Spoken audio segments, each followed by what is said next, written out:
Wendy Williams is locked in a room in an assisted living facility in New York. That's her. The only way I could interview her was to have a camera in the street because we can't get a camera in. She can't really have any visitors. She cannot go outside. She's been out twice in the last 30 days. She has no internet.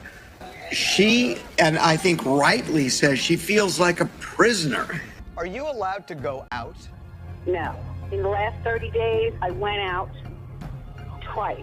She is in a guardianship.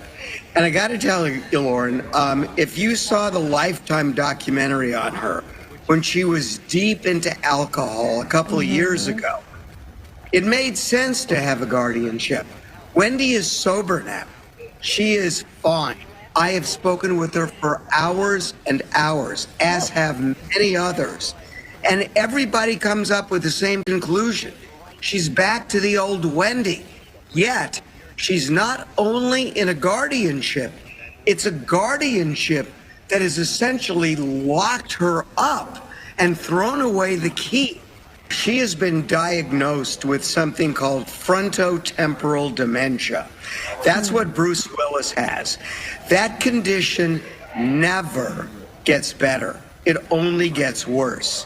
There is a similar diagnosis called alcohol-induced dementia. That can get better. Wendy is an alcoholic, and she was deep into alcohol. But the fact is, when you look at her 2 years ago, she's gotten better. There's no question.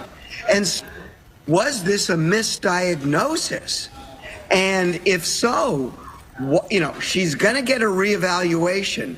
But for some reason, the Guardian said, we don't think the diagnosis is going to change.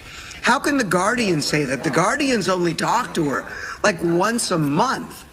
And I got to tell you, I've talked to her for hours and hours and hours over the last month. And this woman is better. She needs a sober coach.